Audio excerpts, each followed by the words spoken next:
You're watching the Cannabis Broadcasting Group here at cbgtv.com. CBG TV is the way to broadcast your message to an audience looking for your products or services. Affordable advertising, personalized campaigns, special promos, event attendance, and more. Talk to someone today, in person or by email. Find us online at www.cbgtv.com. Or you can send an email to admin@cbgtv.com. Additionally, if your phone scans QR codes, scan this one to learn more. The opinions expressed during this show are those of the individual participants and do not necessarily reflect the opinions of their associated organizations or cbgtv.com. The medical and health information shared does not constitute a physician-patient relationship. It is provided for general informational and educational purposes only and is not a substitute for professional care. Accordingly, you are encouraged to consult and speak openly with the appropriate care professionals.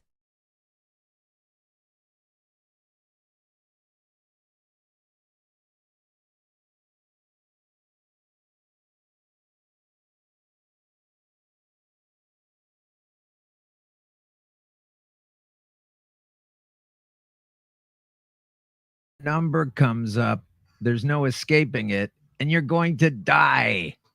Unless your number's 5. My number was 5. I'm stage 5. I'm a stage 5 cancer guy. And I'm not really here right now because they guaranteed I wouldn't be. So why argue with that? Just because I'm 100% healthy, why shouldn't I have a parking pass? Like a handicap parking pass. Now I'm an able-bodied person, and I don't really need one. But on the other hand, they won't take away my stage 4 category. And I have friends and loved ones. God bless them. They are asking me how I'm doing. Are you doing okay? How you making out these days? And the truth is, I'm actually making out a lot better than a lot of the people asking the question. So I'm glad they're concerned. I'm doing quite well, thanks. And I'd like to show you exactly how I was able to pull that off. You're listening to Green Crush on the Eggplant Digital Studio Network.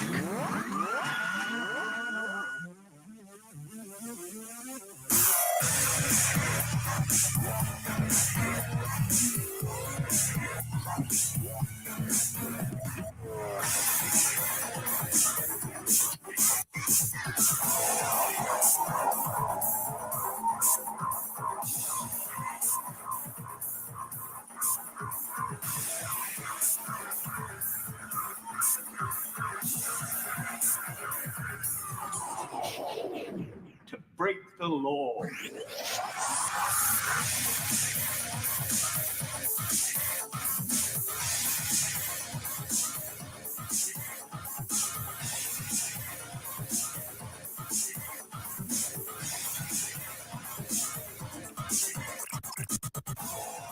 Well, we're in Toronto again at 234 King Street East, telling you why the lies from the government. You can tell by looking in their eyes, and they don't want to stop trying, but we know this is going to be the thing that turns things around. We're done with the bullshit. I was pretty happy to understand that the Al Gore hockey stick that they talk about with global warming graph goes along, and then all of a sudden the hockey stick goes up. But it's the same kind of graph observance with the legalization and illegalization of cannabis. Used to be legal. It was around for thousands of years. Was in the pyramids as a food, as a medicine. You know, those folks were around longer than we were. So if you look at the entire timeline from left to right or up and down or however you want to identify timelines, this blip, this officious fart into the freedom of the ability, and not only the freedom, the right, and not only the right, the need. The need. It's a nutritional item, folks. It's got vitamins in it.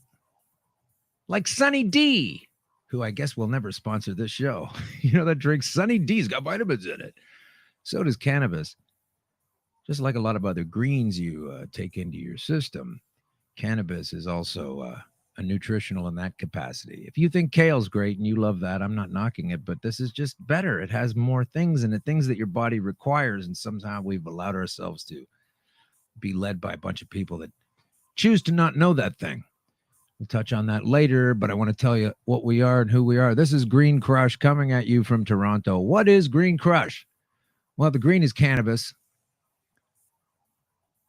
what used to be known as marijuana, when the manipulators decided to package up their bullshit in an envelope of oppression. And I'm both honored and flattered and glad to be involved in thinking about this substance when I was a very young boy, listening to the arrests on the news all those many years ago. And I was casually aware of the substance through my life, used it in my 20s, got off of it in my 30s, wasn't using it properly, it turns out. And now it saved my life. And I can't believe that I'm sitting here talking about this substance at this time with the experience behind me that I have. If you're new to the show, what I'm going to tell you is that we have a lot of facts coming in and a lot of ways that things are that are not what you hear on the news. So they're putting up their side of the story 100%. When I say they, I mean people that don't use cannabis. And when I say they, I mean people that frown upon the cannabis use. But at the end of the day, they're feeling the pressure. So they're admitting that there is some symptomatic relief. And they are going to put up a structure of difficult laws and police enforcement to try to meet this out and alleviate the public pressure. That's all this is. This isn't to benefit you. This is because the pressure, the pushback from the illegal century or so of a wonderful substance in medicine and food has been rescinded, denied, oppressed, and hidden. And consequently, for a lot of that century, a lot of people have died unnecessarily. You wouldn't be able to quantify the amount of pain that everybody that has suffered without it has unnecessarily gone through. These are the people that take care of us, our leaders. And once again, they are trying to tell us it'll be okay if you have 30 grams on you. Anything more than that, it's tickets, it's cops, it's take your license away, get arrested, and all this kind of thing. But you can walk down the street with a cart carrying as many cases of beer as it would haul and 5 or 6 bottles of Jack Daniels and whatever else you could stuff in there, and they just wouldn't say a thing because that's legal. So the deception continues, and they continue to wallow in their pig trough of incrementalism. Boil the frog slowly. So we're here to put out the other side of the story, which is factual and data-driven. But first, I want to get our theme song out of the way in a good way. It's called The Reflection. It's by Legna Zeg, Legna Zeg. You can look them up on YouTube. All kinds of great music there. And they said it was free for the taking. And I like the way it sounded, so that's nice. That's our theme song. We have the clarity is that the green stuff crushes cancer. And therefore, it also must crush the laws that prevent access to crushing cancer. And you know what happens when you have a dam and you block that dam off and you don't let that energy flow? It's a problem, and over time the dam eventually gets weaker and it's not able to be maintained, and eventually it either breaks or they tear it down, and that force of water comes gushing out with ever so much power. And that's what's happening now with the awareness of cannabis and what it does do and what it doesn't do, and inverting the perception of what it's all about. And all of this is about perception, okay? At least that's the way I see it. And I didn't want to put all that in the title, so we just called it Green Crush. And we come at you from the Pacific Junction Hotel in beautiful downtown Toronto that is now looking like it's going to rain. So we might have to send somebody out to take care of Floyd the boy. You might find him on Instagram, Floyd the dog. So we're brought to you by Eggplant Digital Network, Canada's leading creative content hub. And we have Russell on the board, who started school today by staying here and producing the show. So that's good. Thanks. That's good school, Russell. That's what we're going to do. Is we have got a lot of subjects on the show today. We have no opioids. That's saying no to opioids. We have cops of truth.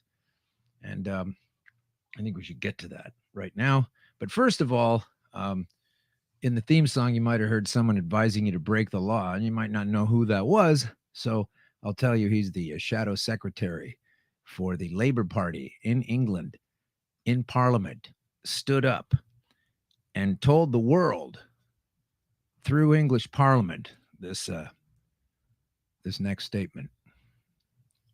I think we have to say to those who put up with the barbaric stupidity and cruelty of government policy to act in a way of civil disobedience. We know most of the countries in the world. Hang on a second. Did you hear what that guy just said? Listen to that again, because maybe sometimes when they hear a British voice and he's got that wonderful eloquence there, it seems like, what's this guy saying? He's not reciting Shakespeare. He's talking about your rights. He's talking about medicine. He's talking about the bullshit of keeping it hidden so long. And you can even hear the pigs in the background of Parliament groaning when he makes the suggestion for the obvious and the intelligent. Listen to this again. I think we have to say to those who put up with the barbaric stupidity and cruelty of government policy to act in a way of civil disobedience. We know most of the countries in the world allow this most ancient of medicines, been used for 5,000 years in every continent in the world. It's used for medicinal purposes. But I would call on people, and I know we're not supposed to do this as men, but to break the law, to come here and use cannabis. That's it. Break the law, come here and use cannabis. I would encourage people. And what I like about this, if there's any kind of twisted law in Canada where there's a fomentation charge or something, I don't want to try to put me in trouble or something like that. I'm quoting a British parliamentarian who's speaking the truth. So I'm not afraid of any of that. I don't think they would be able to do anything to me anyway. And even if they did, I'm sure they don't want me in a courtroom with everybody that's listening to this show so far showing up and having me explain this on the record in front of the full mainstream media. I'm sure they don't want that. And I'm sure they'll just leave me alone like some kind of freak while I continue to peel back the curtain. So before we get going with all of the stories, I will say we have a wonderful guest on today. It's a bit of a surprise. We didn't know Edward was going to be with us. Edward is a brilliant man in charge of a brand new economy in England. What?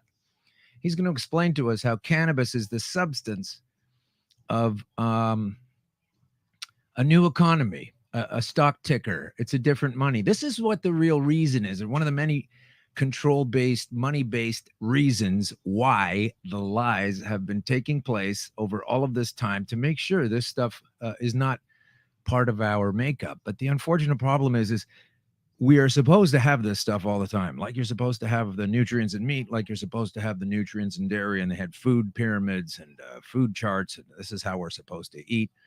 This food has been denied us our entire lives. It's like your body is a car. You may not know how the engine works and all of the crazy overhauls they've done to automotive technology over the decades. I lost the plot somewhere around 1985 with what was going on with the robotification of cars. But you know how to change the oil, or you should. You know how to put the gas in and the wiper fluid and those basic things when you buy the car. And you need to do those things. And guess what else you need to do to the car? You do need to know that oil pan. You do need to change the oil at least once in a while, and you do need to constantly put oil in for the car to run. So we're right back to the fact that when the Rockefellers and those people back in the day were owning the oil market, and they were saying that they were oil barons and oil billionaires, they weren't just saying they were making money from the oil that goes into cars and all the plastics that later contained bisphenol A and everything else we've been toxified for. It also meant they were controlling access to the other oil, the good stuff.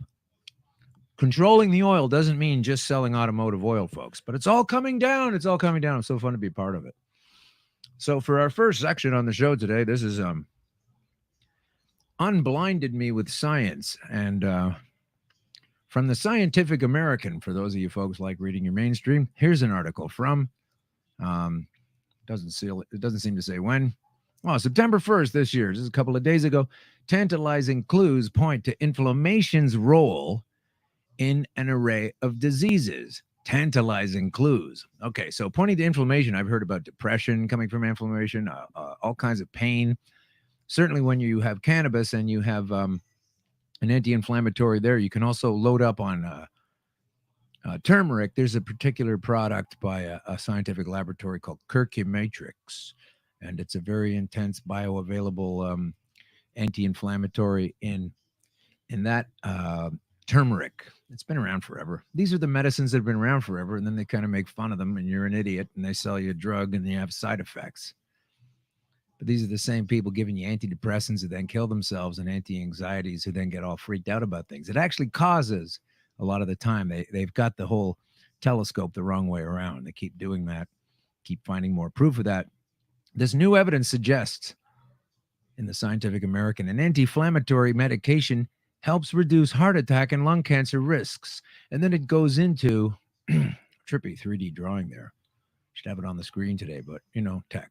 Anyway, inflammation has become one of the hottest buzzwords in medical science, pointed to as a culprit in causing or aggravating conditions ranging from allergy to autism to Alzheimer's disease, but it's far from clear, and a lot of other things. But it's far from clear that standard anti-inflammatory drugs, which have been around for decades, will help patients with those conditions, especially since they often come with dangerous side effects. Just going to sit on that for a minute. Dangerous side effects. So right out of the gate in this mainstream article about these proper medicines that are 100% sanctioned by the government that loves us, that tells us we can't have a plant, these things have dangerous side effects. It's like 3 sentences into this story. So in labs across the country, scientists are trying to puzzle through the basic biology, which is all done and done with the cannabis plant, but they hide the facts of it. Understanding how inflammation leads to disease and whether it's possible to develop drugs that could interrupt that process. What if you don't need to develop a drug and you've already got something that works? Oh, put a law against it. Fuck that law. Scientific American does go on to explain this. I'm not going to spend all day on one article, but check it out. Scientific American, tantalizing clues point to inflammation's role, because the point I'm trying to make here overall is that the cannabis is also an excellent anti-inflammatory drug, an anti-inflammatory application, I should say more correctly. And you don't need these drugs, and you take the plant and you're moving on. Yep, moving on to the next story. This is also unblinded me with science. We keep hearing about how it damages the brain. It's terrible about the brain. They never provide the study that says this, or it's in contention, or it's an in-house non-peer-reviewed paper that says so, and then the establishment clings to this. My buddy's out there getting wet. Anyway, we're live show. My dog's outside. It's starting to rain. He needs a cover. I can't believe it's raining. Anyway, this research provides data on the development of 59 Jamaican children from birth to age 5 years whose mothers used marijuana during pregnancy. Oh, a test. Let's see how it went. Approximately 1/2 of the sample used marijuana during pregnancy and were matched with non-users according to age, parity, and socioeconomic status. Testing of the children was done at 1 year old, 3 years old. 1 day, 3 days, and 30 days of age with the Brazelton Neonatal Behavioral Assessment Scales. Got to get a pair of those. And at ages 4 and 5 with the McCarthy Scales of Children's Abilities. Data about the child's home environment and temperament were collected from direct observations as well as from standardized questionnaires. So this is a well-researched study about how it doesn't really fuck up your brain that they never seem to want to put on the air. Wow. Got to get some water, folks. Hang on. Could be choking on a mulberry. I don't know.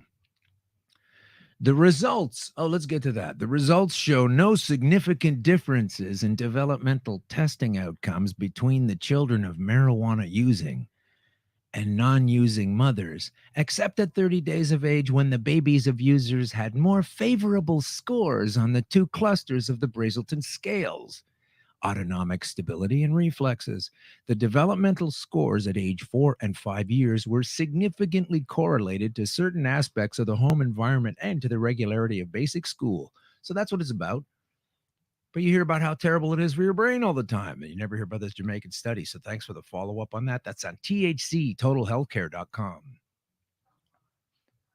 I do have something in my throat. Cannabis can't help that. Anyway, wow. So sticking with science, unblinded me with science. A little bit of a sidestep here, and maybe I'm going to be accused of mansplaining. But I can't change gender just to deliver a read on this next story. largest study ever done on mammograms states that they are pointless and dangerous. Well, if you've ever seen a mammogram take place, it's pointless, all right? There's nothing pointed about that. It's a pancake and a t-shirt press.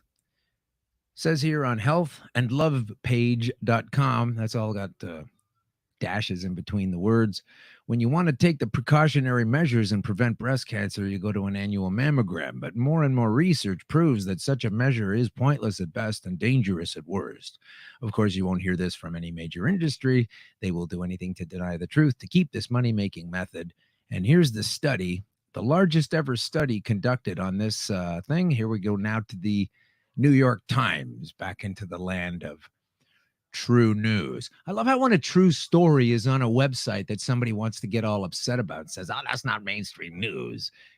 And then there's still information on there that's valid. And then they still link to other things that back up the point. But they diss the site on site, basically, and they miss out on this information. So going back in time to 2014, February 11th, vast study casts doubts on the value of mammograms. And they go into great detail explaining this. I'll just give you the goods at the end, if we can zing on down to that, the results. Dr. Gallagher, whose editorial accompanying the study was titled Too Much Mammography, compared mammography to prostate-specific antigen screening for prostate cancer. Using data from pooled analyses of clinical trials, it turned out the two screening tests were almost identical in their overdiagnosis rate and had almost the same slight reduction in breast or prostate deaths. So it's a lot of work, a lot of pressure, if you do have a tumor in there, you might bust it open and send it into the rest of your body. But they don't really like to talk about that. There's that study, that's a few years ago, and people got mammograms this morning, I'm sure. So look out for that. If you get a mammogram and you find out you got cancer, you might want to look into this subject of the show, which is cannabis oil, specifically all kinds of cannabis use, but particularly the Rick Simpson oil. One plant weighs about a pound. Cook it on down with the proper solvent. You got about 60 grams of this oil. And you spread the intake of that over 90 days because you have to slowly build up your tolerance with a small dose. And then before you know it, you'll be taking much larger doses and not experiencing any kind of high at all, just the mending that puts you past stage 4 cancer like me, and you get to have a term like stage 5. That's where I want to bring everybody to stage 5. If you haven't had an option and you don't like what's going on, or you want to mitigate some of the conventional, what would we call it? Roadkill that takes place in your body and about yourself when you take in these poisons and radiations and everything else that you have to take in the moment. The cannabis will help you clear that out. But if you get the chance before that, as soon as you're diagnosed, if I were diagnosed with something, probably the treatment's not coming right away. Maybe next week, the week after, maybe October. So you get on this oil right away, because when you get back in there, those numbers are going to be different, and they're going to be scratching their heads. So back to the sciencey thing. What else do we have in the world as a problem right now? Well, we just had the hurricane down in Harvey down in Texas, and there was a Texas plant that exploded. They knew it was going to explode. They realized based on the flooding damage, they weren't going to be able to stop it exploding. And on August 31st, 2 of those explosions rocked that plant in Arkema, Texas, causing toxic chemical fires, contaminating air and water. Sounds like a mission, hey? The company's website said the threat of additional explosions remains, and this is a normal business operating normally under the wonderful place of never having any regulations, and they've barfed all these toxins into the scene, and it's a terrible situation. And once again, oh, you're just making cannabis good at everything. You just think it's a cure-all for everything. Well, it was for thousands of years, and what I'm offering to say right now is I had the benefit of a lovely conversation today, and I was speaking with my sister, and she kind of made me realize by talking to her that while I sit here and talk about the differences between using regular oil and cannabis oil and motor oil and cannabis oil, there's this extra bonus that when the Rockefeller oil that we always use forever, and they've got a lock on the economy based on having everything almost made of a byproduct of what they have their fingers into 100%. When that's going on, you're not too happy to take into your body some of the things that are the toxic byproducts. Remember those bottles the babies were drinking from with bisphenol A, so they had to take them out. but certain big retailers were still selling the bad ones, and the new ones had stickers on them saying they didn't have those chemicals in them. And plastics and off-gassing of plastics and a lot of the uses, that new car smell is not so romantic when you realize how toxic it is. But all of those plastics can be synthesized with oil, and they are. We're just using the wrong oil, man. That's it. You're using the wrong oil. When you make a plastic out of a cannabis oil or a hemp oil, you're not going to have all those medical problems. Every way I look at this thing, I feel like I'm a sniper in the target of a bullseye, just turning around on a pivot, coming at 2 o'clock, 1 o'clock, 3 o'clock with the bullshit bombs, and we're going to blow them up here. Just like the Arkham, Texas plant that has now blown up and sent all kinds of toxic bullshit into the air, and they're all petroleum-based oils. And if that weren't the case, they'd be blowing pot oil all over the place. Wouldn't be so devastational. So now, focusing on the science angle of things, we're going to go into opioids now. This is a major crisis here and around the world. I don't know who in its entirety is profiting from it, but it's been going on forever. And that seems like forever, but over the last several months, it's just been intensifying and intensifying, and you don't need them. This is the same companies who have been making this cannabis illegal and lobbying governments. It's just easy as fall. It's like playing with Lego once you sit down in front of these pieces. You can deny it all you like. That's fun. But then you're the one with the backache and spend the entire summer in nursing your pain and not getting through it and taking these things. And then they're building up a toxic load, and maybe you're getting addicted to them.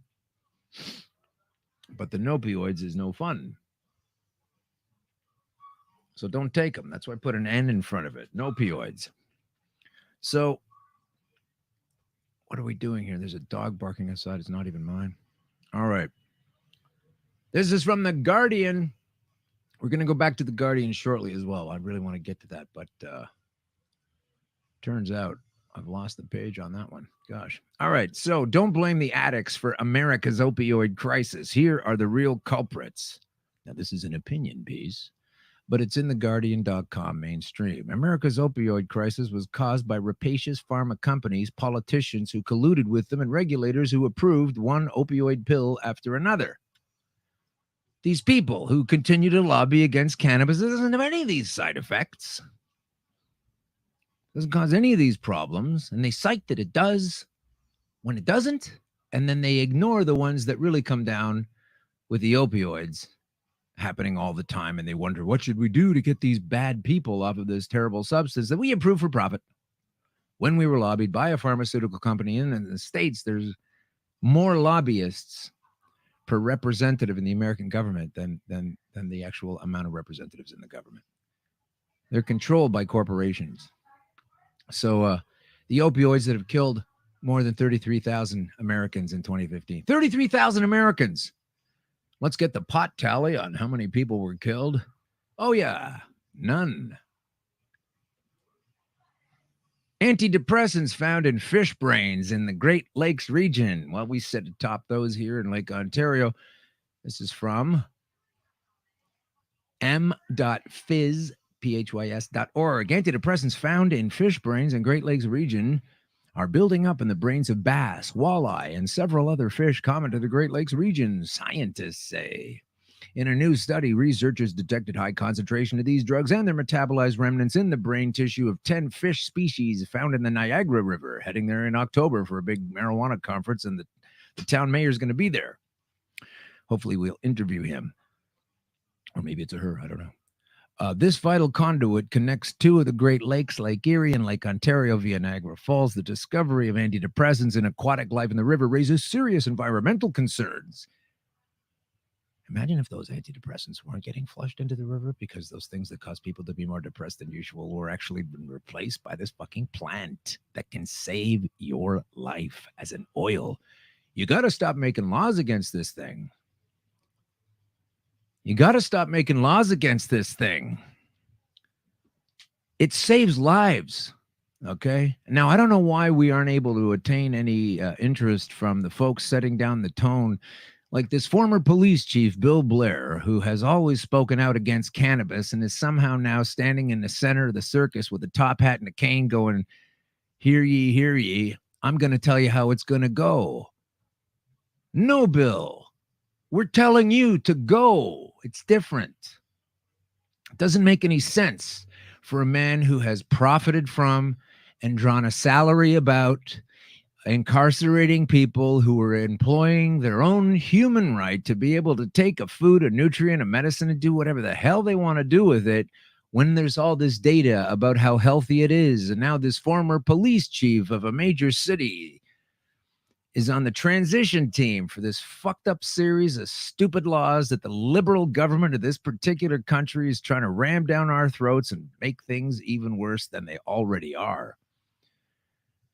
So I'm going to have to find this this other page here. But that has to stop, okay? This is why I'm putting this show out. I'm no longer trustworthy of the ways and means of the government to lay down the law about a free substance that we all need and are supposed to have, regardless of the religious books that you tether yourselves to. And also because the justice system as it is right now is overstrained with people getting turned away. There's a lot of uncomfortable cases that have been going on where people have not been getting punished for violent crimes because the courts are full, because the police, who are acting under the rules and the laws that Justin says we have to obey the whole time until they change the laws, but then they're getting discharged by the judges. These cases are taking up officers' time. It's taking up paperwork. It's damaging the lives of the people that are charged, even though they get the absolute discharge, wasting their time. It's a bunch of bullshit. Absolute discharge for owners of raided Waterloo dispensary. Waterloo, Ontario is in the Kitchener CTV News. It's from July 21st this year. The only crime committed by a couple who opened a marijuana dispensary without proper approvals was, quote, says the judge, the offense of compassion. Justice Colin Westman agreed to give Shady and Newer Luca absolute discharges, meaning that if they do not reoffend in the next year and do this thing that they have every right to do, they will have no criminal records. So he gave him a bit of a break at the end of a series of arrests and everything else and all the things that they would have taken and absconded with. Hey, if you ever need to get a pound of pot to make the Rick Simpson oil and you don't know where to get a good pound of quality pot, I've said it before, I'll say it again, you need to get to a police evidence storage locker just before the weekend. And hurry up, because by the time you get there, there'll probably only be a couple ounces left. So stop busting people that then eventually go into the court system and take up all that time and then get tossed out. And while you're at it, this new law, Cops or Truth, we're in this segment now, this new law about how they're going to measure whether or not you're under the intoxication with cannabis. They just have these machines. A lot of people have invested into them already. And once they get sold around every police station on the planet or whoever wants to buy these things and force down these oppressive laws telling us that just the slightest amount of cannabis is enough to ruin your day, not be able to drive properly. It's like 2 nano breaths or something. It's like a half a puff on a joint that you didn't even inhale and you're already blowing over. So what they say is being high has not been proven. The machines and the testing stamps and things you lick have not been proven. And it says here in lift.co, this is news.lift.co, this is a great publication about all things cannabis, says a recent investigation from the University of Marseille and the Service de Pharmacotechnique Toxicocinétique, the Pharmacology Toxic Lab, provides new important data for this ongoing debate. Cannabis legalization poses considerable risks for drivers and policymakers, with multiple investigations converging on the conclusion that cannabis intoxication increases road traffic accidents and fatalities, likely due to a reduction in attention, reaction speed, and judgment of drivers. Countries around the globe have implemented a range of policies regulating driving under the influence of cannabis. For instance, Australia prohibits driving under any detectable level of THC, whereas Switzerland has a more lax, go figure, 2.2 nanogram per milliliter of blood. Of course, the U.S., the states have imposed limits from 0 to 5 nanograms. So it's all different levels depending where you're at. I know that you probably need a low level. You need a low level in Toronto because There's the left lane brigade. You get these folks on the highway doing the same speed as the truck in the middle lane. It just drives me crazy. Arguments for specific limits, on the other hand, are centered around pragmatic factors and finding that THC and other cannabis metabolites can remain detectable for nearly a week, presumably definitely after any psychoactive effects can be felt. Some concerns shared by both sides revolve around the need for blood samples for adequate ruling of intoxication. This stuff stays in your system for a long time because your system wants to hang on to it. That's why when you need meat and you can only eat it 2 or 3 times a week, you get enough and it lasts you through. So that's what that's all about. Bring it to a close. We've got to move on soon because we've got to talk to our guest now. We're going to talk to our guest now. I'm going to ding him up. And I have to confess, this is so exciting for me because I was just briefly speaking with him and a minute ago before we got going. This is Edward Fitzpatrick. He's in charge of a new cannabis economy. I don't know anything about it because I only found out about this last night. He contacted the show page and hello. There he is, Edward Fitzpatrick. How are you today, sir? Very good indeed, Alan. It's nice to speak to you. It is nice. Sorry for the wait. We got held up by a couple of things and I lost my head. But I wanted to ask you.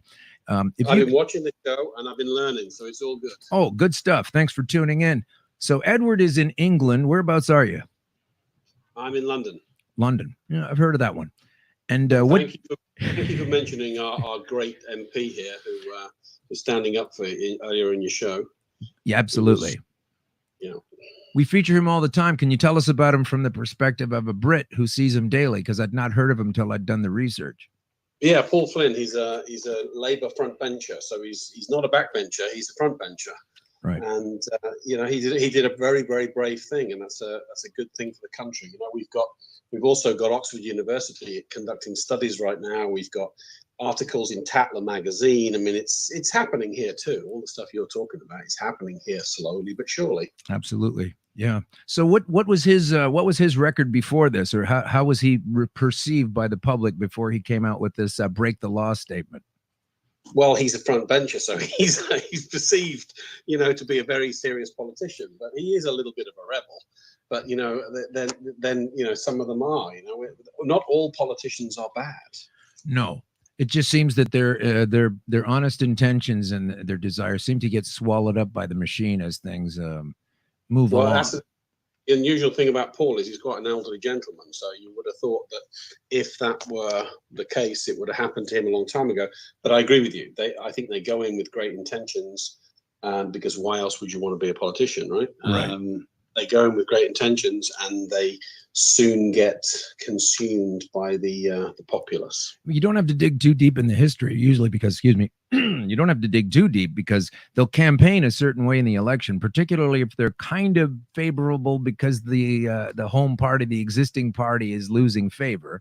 And they say all kinds of wonderful things about the changes they'll make compared to who it is they want to replace. And then we go right back to the same very similar or identical policies in many cases. That's what's happened here in Canada with Justin Trudeau. Flipping from blue to red, it hasn't been really any kind of policy notice change whatsoever. Yeah, it's the same here. I think it's pretty much the same everywhere. It's just a degree of the same stuff. Billy Connolly, a great Scottish comedian, said it the best. I've never voted because I don't want to encourage them. Exactly. You're forced to participate in a scam and it just keeps swinging like a pendulum. George Carlin over here said the same thing and they're both gone. Or no, Billy's still here. What am I saying? But George Carlin said the same thing. You're participating in a game that's rigged. You don't really get what's done. Look what happened in the DNC. I mean, it's not American people picking. It's a company that favored a certain person. They changed the rules inside when they didn't like what was happening. Man, that's not democracy. No, of course not. But we don't need to talk about democracy. I want to talk about why you were listening to us and why you liked the page, and tell us about all of your crazy numbers. I'm sure there's a lot of fun stuff in there because I say again, I haven't been able to take the time to read through everything. Yeah, don't worry. And I'll, if you're bored at any time in your life, I'll bombard you with a bunch of stuff. But here's the way I see it. I see that all the stuff you're saying is correct, and it's all great, and I'm learning a lot from you, so I'm grateful to that. But this market is going to have to grow with some structure, and so I've got some fintech expertise, and we built a stock exchange platform for early stage companies, because I believe that's another Rockefeller nightmare out there, that they're controlled markets, and the DTC is a private corporation, as is the Fed.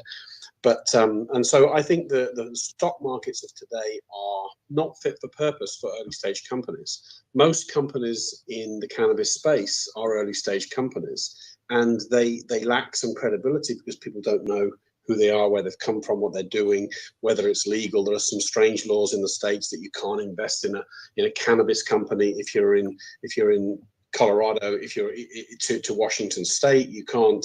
There's lots of things that you can and can't do that regulation needs to try and catch that guy or somehow stop him from doing it. But if the law's the law, then we're happy to comply with it vis-a-vis whether a guy can buy a security or not. And so what we're trying to do is bring all of those companies that are in the cannabis space and put them on an exchange where they can be rated, and they can have investors, and they can get followings, and we can have a fit for purpose ecosystem for cannabis companies. So you had an infrastructure there that was basically the infrastructure you're talking about needs to be changed. The way if you have a gym bag and you go to the gym to work out, and then all of a sudden if you're going to buy some skis and do that, you can't put your skis in the gym bag. The whole thing has to be torn down and rebuilt. Well, yeah, I'm not saying it has to be torn down and rebuilt. I'm saying that today's stock markets are not fit for purpose for early stage companies, and they're definitely not fit for purpose for early stage cannabis companies. And so we've built a stock exchange that's a legally verified stock exchange that allows any cannabis company, even if it's a startup, to come and list on the exchange and show itself to the world. And we've just been inundated. I mean, when I mean inundated with inquiries and positive attitudes towards what we're doing, because it's the missing piece for me. We've got no competitor in this space, although the market is growing and growing and growing. Like I say, we've got articles in Tatler magazine, and the headline is "Cannabis is a wonder substance that can help the sick and make investors very rich." That's the headline. And so what people are reading about this, and if we want to help people like you that were sick, that got better because of something that's natural that we should be all right to use, then I think we need to bring some structure to it.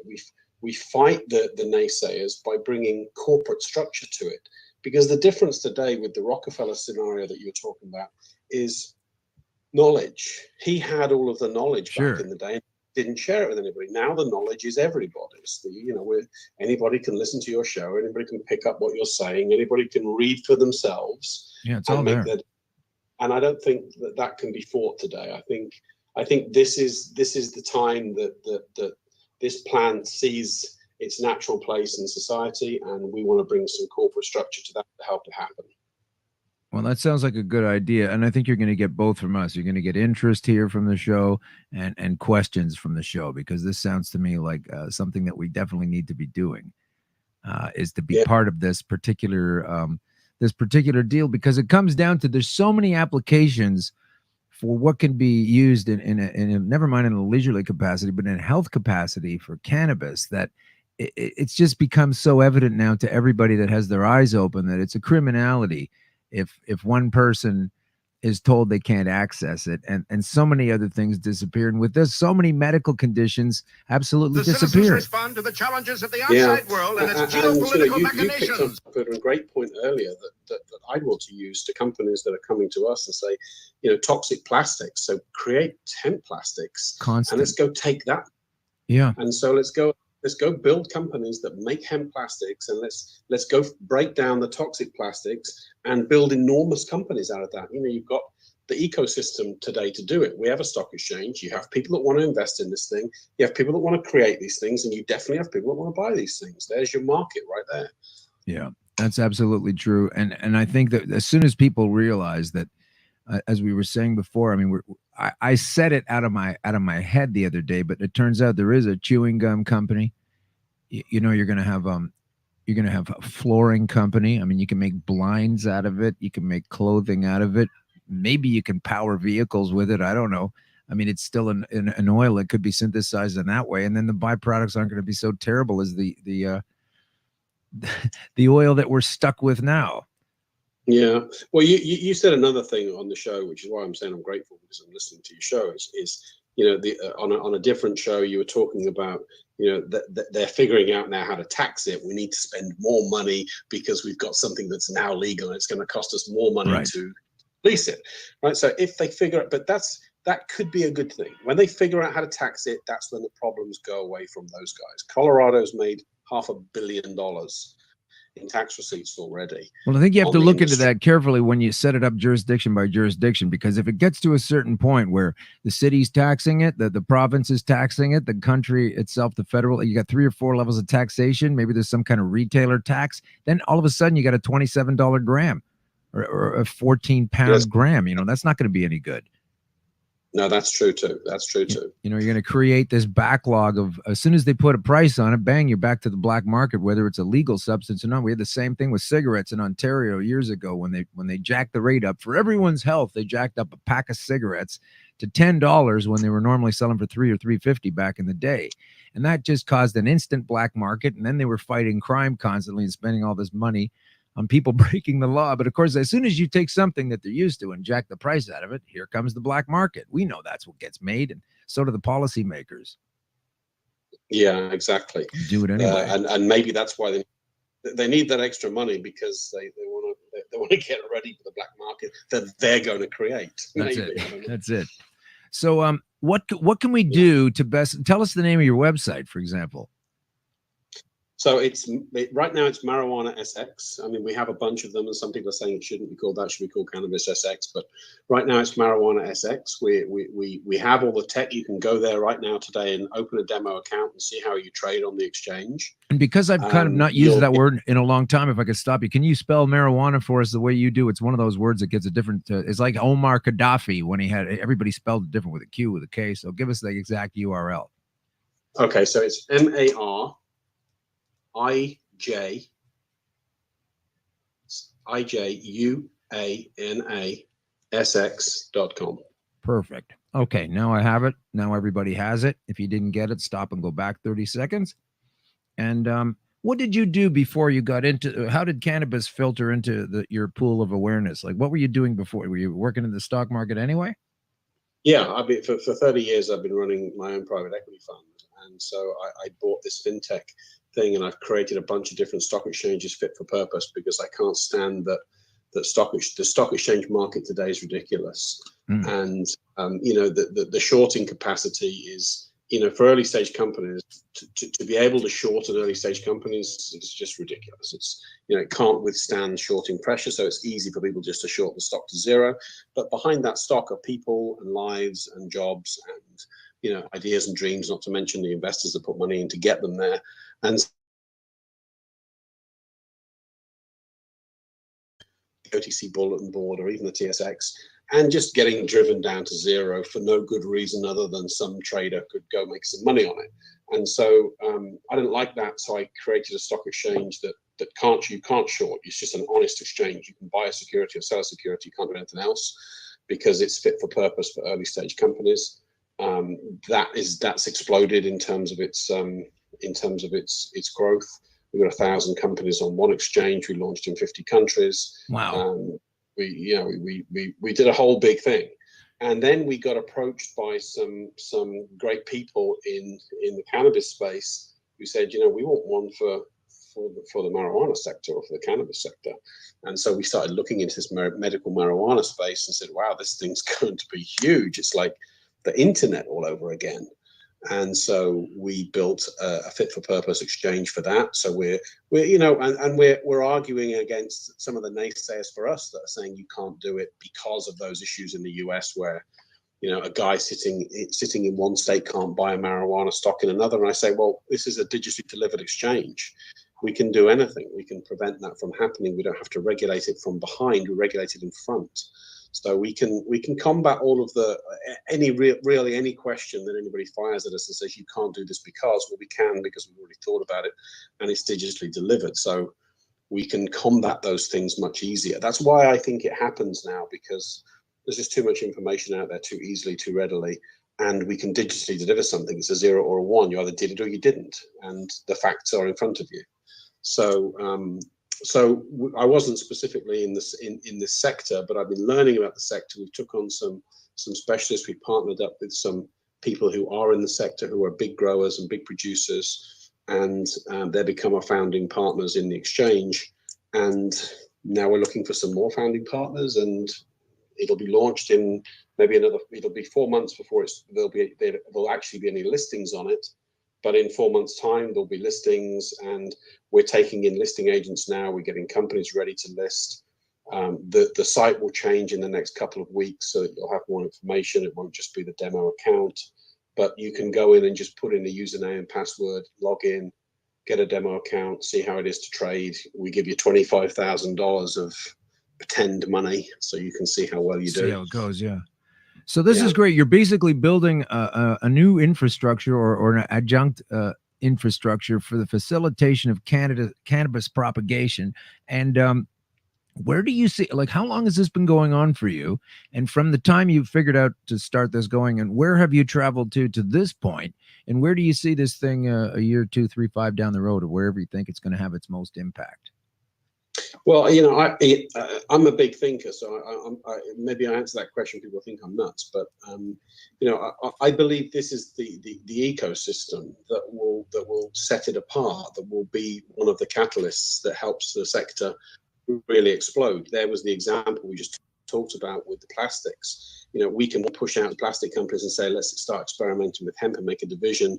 We've got some investors ready to go, and that growth starts to you know, engender more growth. Well, I want to do it like a 30s gangster when we do it. When we do it, I want to do it like a 30s gangster. We'll go old school there. We'll walk into these toxic, filthy, disgusting, fracking plastic companies and we'll say, look, this is the way we're going to do it from now on. You're going to get hemp oil and cannabis oil in there, and if you don't like it, you take a long walk up a short pier. And we just force them the way they used to do it to us all the time. No, we just you and I could just make an advert video just like that. It's going to be great, you know, or we even shoot a whole movie. That's it. Well, we should do that. We should do that. You had me at, I have my own private equity fund. I was already impressed. You could have stopped right there and I would have called you back next week anyhow. Thank you. So listen, no, I'm excited, and I'm really grateful. I can tell you're a very knowledgeable guy. I know it's a very personal journey for you. Oh, for sure. You're obviously very knowledgeable about this place. So I'm watching the show because I'm learning from you.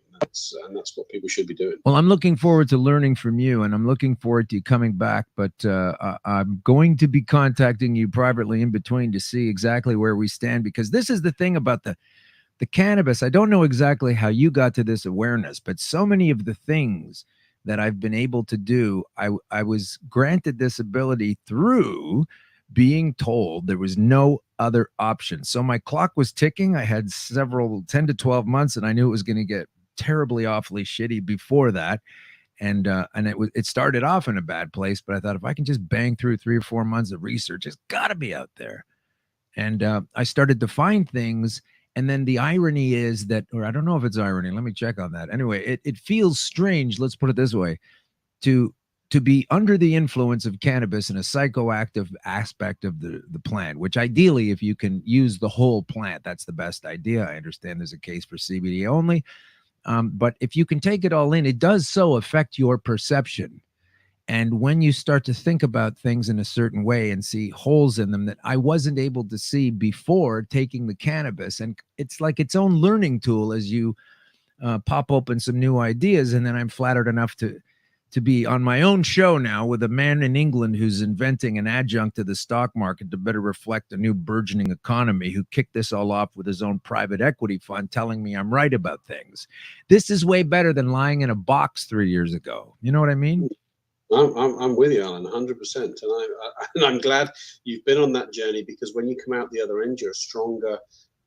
You can tell, you can hear in your voice, you're confident, and you don't have any fear because you've been through stuff that most people haven't been through. And so nailed it. So we need to just promote that. We're going to promote the living daylights out of you. You know, it can happen to me, and I know I wasn't the only person to have this happen to, but I put the feelers out into certain areas. Do you know what it is? There's another website out there we're going to feature some folks from this show on, because I just learned of this yesterday while we researched you. There's a website out there, and I'll get it up by the end of the show, and it helps people come out of the cannabis closet. It isn't the sexuality thing. It's a, hey, I've been using cannabis. I didn't want anybody to know about this because I didn't want to get scorned from the industry that I work in, and I didn't want to get in trouble, and I didn't want anybody to know I had cancer, and I didn't want anybody to know I was scared, and then they're looking at me funny, and I'm losing weight, and some people paranoid enough to think it's contagious, and I just want to keep it quiet. I want to fix it up with this little Rick Simpson oil and try that, and then I'll get back to normal, and then I won't tell anybody, and then I'll be normal again, and then it's just a business as usual. That was my original plan. And the more I started to realize how effective this was and how powerful it was, I didn't have the choice at my fingertips of keeping it a secret. I don't think anybody decent who went through what I went through, and I only say the severe pain aspect of it because not for sympathy. I'm through that. I'm okay. I'm fine. Don't worry about it. It's okay. I'm saying it because it was so terrible, way, way, way down on the floor, awful. And the recovery was so fantastic. That's why I bring it up, not to get sympathy. I got sympathy at the time from the right people at the time, etc. It's over. I'm not lamenting anything. I'm happy about the fact that the way it went down. I'm grateful about the fact the way it went down. But you need to know just how terrible and just how awful I was in a state of guaranteed not going to make it. And that's okay now. I'm not upset about that anymore. It's even better. If they told me you have stage 2 or stage 1 cancer, etc., I can't promise myself that I would have jumped on the no chemotherapy train and the no radiation train. I probably, there's a good chance I would have gone along with it, even though I'd criticized it in the past. You're at the point where they tell you this bad news, you're going to grab any kind of thing there is. And I was happy, literally happy to not have that choice. I didn't even have to make that decision for myself. I didn't have all my relatives leaning on to me, as so many times a victim of cancer will do. And the relatives go, oh, you have to do this, you have to do that, you have to take this. They're not the ones going through the journey. They're suffering from the misperception of what they believe that's based on lies, and they put that on the sick fella who might be more open to discovering his own path out of it due to the pressure of being left in no man's land, literally, while the clock's ticking. You don't know what that feels like until you're in there. So I'm glad to get out and tell people it can be so terrible. That's good news because I was worse than you. You're only stage 1. You're only stage 2. We can try to help you get out of this. And if you follow the plan and understand the things, maybe not everybody gets there, but people do. Not just me, lots of other people. So if you're a celebrity and you want to come out like Olivia Newton-John, etc., and tell us all about it, we want to propagate these facts. And the more we know, the quicker the laws change. Absolutely right. That's it. Let's get that out there. You touched on another one earlier when you talked about mammograms. I saw a TED talk about mammograms where they're telling you that you have breast cancer and you don't have breast cancer. Then you go and do the chemo and you get cured, and you go into the statistics that say you got cured, and they say, hey, 7 out of 10 are getting cured with the chemotherapy, but you didn't have it in the first place. Misrepresentation is a key sad thing. Tactic. Yeah. Well, that's awful. Well, listen, Edward, I'm going to have to let you go because we're going to wrap up soon. But I'm so happy you came on and that you reached out, and anybody listening, if you're doing anything in the cannabis industry or any type of awareness and you want to get the word out, or maybe your mom's got some problems, dial us up. We're putting the information out. That's the real deal, not the pig squeal from Parliament, etc. And so Edward is here with his new economy. We're going to learn more about this. I'm going to read up on it, and I'm going to have some more pointed questions for you and see if we can get some things going on. But I want to get on board your revolution, and I'm glad that you were able to find us to connect those two train cars. So thanks a lot. Great speaking, John. Great speaking to you. We'll talk to you soon, Edward. Thanks a bunch. Okay. Take care, boy. I like that sound still, that goodbye Skype thing. That's Edward Fitzpatrick. He has his own private hedge fund. That's who that is. And he's transitioning all of the monetary skills and knowledge in 30 years worth of working in the market. He's seen where the holes are. And so I want to read a couple of things on the way out. Let's see if I can get the appropriate soundtrack for this. It's been a bit of a zoo in here with the rain, etc. outside. Let's see. I just want to dig flowers. Aren't you glad you didn't need surgery? Yes, I am. I am glad I didn't need surgery. You just need a big flower because guess what happens? I'm going to read this to you. I've had this in my pocket since show 1, and we just never get to it. And I have to tell you a couple of things. First of all, I want to shut down some naysayers, as I always do. It's part of the job. You got to get the terminology out there. I do not have boobs. mean, I got nipples, and they're on top of my the chest, and they're not any kind of gigantic thing, but they get me through a pickle when I need them to. But I don't have boobs. And this is one of the criticisms or critiques or mistakes, another misinterpretation from people who willingly look, and even intelligent people sometimes will look at words and listen to phrases and twist them around into a ridiculous something or other and throw it back in your face. I'm still dealing with that kind of shit, even at this level of my life. They just make up a bunch of bullshit, stick it on you, you said it, and make fun of that thing. So I don't have boobs. I'm a cannabis user that doesn't have moobs. That's a myth. I think if a cannabis user has moobs, he's the kind of cannabis user who he's only sticking to the couch and the Doritos, and now he's 400 pounds. That's not just the cannabis. That's the nachos, and that's everything else. I want to throw a shout out to Cannabis Oil, Facebook success stories on Facebook. Cannabis Oil success stories. Go to that on Facebook. Cannabis Oil Facebook success stories. Once again, if you're kind of a stoner and you just tuned in and you don't know why I'm not making Cheetos gags at this point, it's because this isn't necessarily a stoner show, although we certainly hope they listen, and that's a very well represented entertainment medium in this culture, and everybody's doing a great job of it. And I got my story and my journey and how I want to turn it around and help other people, so I don't goof around too much. But part of the reason is that we're late all the time at 2:03 and a little bit later than that, because it's just hard to get everything going on with this new venture. But it's fun and it's great, and it's fantastic to still be here and talk about these things, even if they upset me sometimes.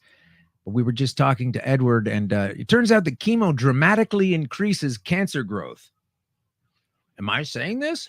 Am I coming out and saying that chemo dramatically increases cancer growth? Am I saying that the growth of cancer is fueled by chemotherapy? Is that what I'm actually saying right now? Well, I'm reporting on someone that is. The biphasic effect is well explained by Dr. Dean Black and many other researchers who were trying to figure out why tumors seemed to come back with such a vengeance after chemotherapy. Why? Why are they doing that? Why are they coming back? They tell you to take chemotherapy all the time. Maybe chemotherapy is a good thing. Maybe it is. But a lot of people don't seem to be able to get through it. The numbers are that I was too far gone for chemotherapy. They told me that. Too far gone. Can't help you out. Sorry, it's late. Should have found out earlier when you came to the specialist in September a couple of times and ran a bunch of tests in July and June that year when I was asking these questions about what was going on with my body. And all of it broke down because I don't take cannabis on a regular basis in my body as a food, as a nutrient, affecting my endocannabinoid system, which is attached to my brainstem and everything else up there, including the immune system itself, which chemo decides to flatten and cannabis decides to rejuvenate. Ladies and gentlemen, place your bets. The biphasic effect is well explained by Dr. Dean Black and many other researchers who are trying to figure out why tumors seem to come back with such a vengeance after chemotherapy. Some original work was done by American Cancer Society researcher Robert Shimke in 1985. So just 32 years ago, going on 33 years now, of this information being available somewhere, hidden, sat upon, who discovered that the way cancer cells resist chemotherapy is to replicate even harder and faster. That's what you want to hear from chemotherapy, right? That's coming harder and faster, that the cancer comes back harder and faster. When you suppress your immune system with the chemotherapy, you kick it down and everything bad dies. So does everything good. Then the good stuff grows back, or so they say, and the bad stuff doesn't, so they say. But if you've ever improperly charged a lithium battery, etc., you know how it never gets back to the full charge again? Neither do you when you do this. And if you got taken out by it when your immune system was at its full, whatever it was at when you were first taken out, chances are when it gets flattened down and raises up again, not quite where it was, the cancer's coming back. The biphasic effect is also called the rebound phenomenon. The drugs attack the tumor cells, which then resist and rebound twice as strong. That's what we're doing with the laws. Now the laws are breaking down and we are rebounding twice as strong, flipping that telescope again. on this fucking disease with this free medicine. The drugs attack the tumor cells, which then resist and rebound twice as strong, often mutating in the process. In the above study, Robert Shimke, this is bullshit. There's no way the smoking joints can cure all the diseases. Nobody said that. In the above study, Robert Shimke noted that with chemo combos, the rebound effect may bring about a tumor cell proliferation rate which may be 100 times faster than before. You ever seen anybody go up like a candle, burn like a wick like that? It's no kind of fun. Lost my mom to this cancer. Just realizing the other day that when I was a younger man at 33, my mom was dying from cancer. And if I fucking knew then what I knew now. Anyway, that was Robert Shimke, Schimke, in his page, Methotrexate Resistance and Gene Amplification. Fun stuff. Cancer 57, May 1986, page 115. So, we got a couple minutes left. I'm going to tell you what I'm going to do.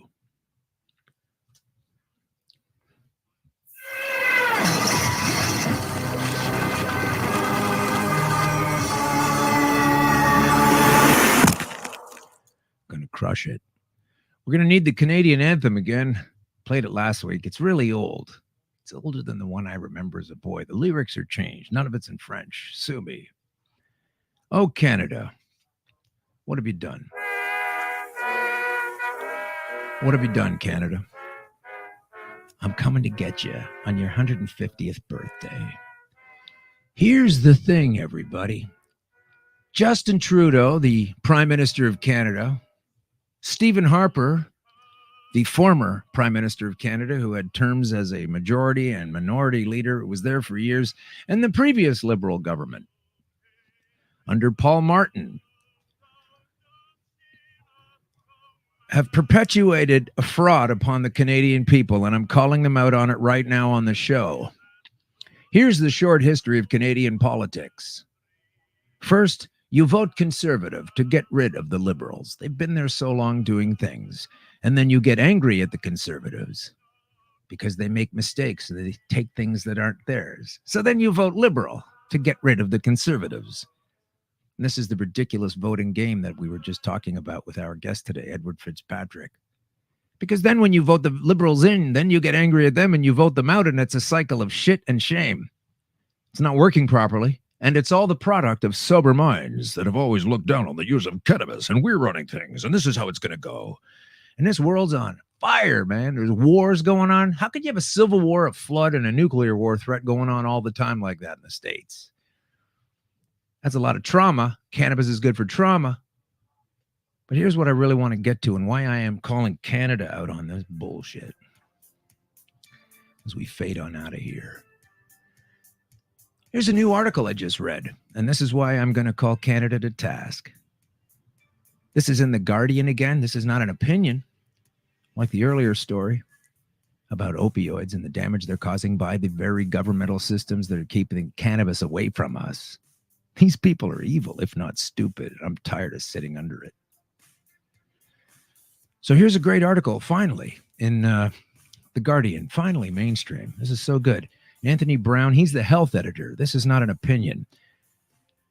Cannabis is a wonder drug capable of radically transforming the lives of very sick people, according to the results of the first clinical trials of the drug. And I don't like the word drug, but I get it. Tests sanctioned by the government are proving far more successful than doctors, patients, and cannabis campaigners ever dared hope. Some of the patients are simply calling it a miracle. Taking the drug, which is still illegal for doctors to prescribe here and there, depending on your jurisdiction, but primarily looked down upon and illegal, has allowed a man previously so crippled with pain, me, and others, that he was impotent to become a father, a woman paralyzed by multiple sclerosis to ride a horse for the first time in years, and a man who couldn't sit up in a chair on his own to live without a cane. Been there, done that. Until now, claims of the benefit drug for certain conditions have been anecdotal. But the preliminary results of the UK government trial started last year suggest that 80% of those taking part have derived more benefit from cannabis than any other drug, with many describing it as miraculous, quote unquote. The results make it almost inevitable that the government will bow to public pressure and legalize the cultivation of cannabis for medical purposes. Scientists now predict that cannabis, first used for medicinal reasons 5,000 years ago in this mainstream Guardian 100% article that was sanctioned by people quite sober, will follow aspirin and penicillin to become a wonder drug prescribed for a wide range of conditions. The very thing I've been made fun of and anybody else. And you think it's good for everything. Well, I guess that's the results of this scientific studies. Bowing to pressure for less hardline attitude, the Home Office in England started the first major cannabis trials in the world to see whether there was any scientific basis for its use as medicine.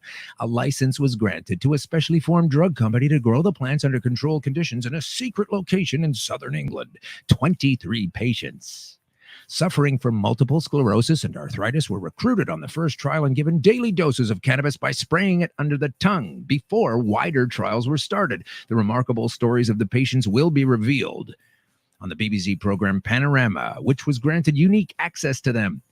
Alex Ure, a former paratrooper, suffers from a severe spinal condition. The pain was so bad he considered suicide. He found legal painkillers, opioids, turned him into a zombie, and he couldn't have sex with his wife, Wendy, for 5 years. On the other hand, neither was I. But after starting the trial, he became a father. I couldn't even bend down and play with a child before. I could do anything now. His doctor, Willie Nutcutt of James Paget Hospital in Great Yarmouth, was sure that cannabis was responsible. I'm saying his doctor was sure that the cannabis was responsible. His pain's been sufficiently controlled to engage in sex again, he said. And then another fella, and then another guy with spasms, and he can sleep, and a woman, and a wife of a chaplain, and suffered badly. And it's a series of anecdotes, but they're all scientifically backed up and say at the end of this thing that the results have exceeded what I dared hope for. We are getting 80% of patients good quality benefit from cannabis. For some, we are getting almost total relief from their pain, with pain scores going down to 0. Doctors believe cannabis could eventually prove useful in conditions such as osteoporosis, cancer, HIV, AIDS, arthritis, spine injury, and certain forms of mental illness, which you have to be to make it illegal. And this is why I was talking about Canada in the first place. This article, this piece of knowledge, was published on Sunday, November 4th, 2001. You fucking bastards. With your laws and your bullshit. And you're going to say, oh, we didn't know about this. Well, then you had no business making such a series of strict rules and laws for the last 16 years that have incarcerated I don't even know how many people and fostered I don't know how much pain. While your sober-minded policies continue to twist this planet into a pretzel of shit. With your fucking laws that don't make sense. And they're oppressive. And people are getting sick and staying there and believing the bullshit about all of these other drugs that are toxic. And this came out in 2001. And the previous liberal government was rolling over like a steamroller, any access to cannabis, all of the Harper years, and now the Trudeau years, same thing, all of it going against the Parker ruling 2000, where we do so have access to this if the government can't put it together, and the government can't put it together. They're fucking lying about it. 16 years of this? I had to hear from a doctor in 2013, there's nothing you can do? Bone up on your research. You're the doctor, you're the policy setter. You're the politician. And so we're going to put a class action suit. So if you're listening to the show and you're kind of pissed off about this and you lost anybody over the last 16 years, you got hurt. You used it for some kind of thing. You got busted. Let's put a class action suit together. I'm going to be stepping up to the Upper Canada Legal Society with a free consultation in the next couple of days, and we'll see what they have to say about this, because I put it forward right now, and I'm calling it right now, that you guys have known about this stuff and made your repressive policies against it anyway, while you're also sometimes partially investing into these detection schemes that are supposed to find out if we've been using it or not. Yeah, we've been using it. We've been using it a lot. And you're wrong about everything about it when you try to repress it. And all of this is coming out in this 16-year-old, almost entirely 16-year-old newspaper article has undone my anger. I'm unleashed, baby. This is no good anymore. Okay, I understand what's going on here, but we're gonna fade on out. This has been Green Crush. Thanks for listening. I understand that you're not well. If I understand that you're feeling any kind of strange pains that you can't put my finger on. I don't know. It seems like I'm kind of anything at all. You're likely deficient in cannabis oil, in your endogenous cannabinoid system. That's a heck of a word. It's hard to say. Some people say cannabinoid. Some people say cannabinoid. Most people say, huh? What's that? That is the ladder. That's the little drip, drip, drip at a time that'll take you out of a huge problem, a medical problem that can end your life. And now I'm here, coming back to tell you about it. I feel like I saw stuff on the other side of the curtain, and I'm just trying to share it with you. But for now, we got to go, and we'll see you next week.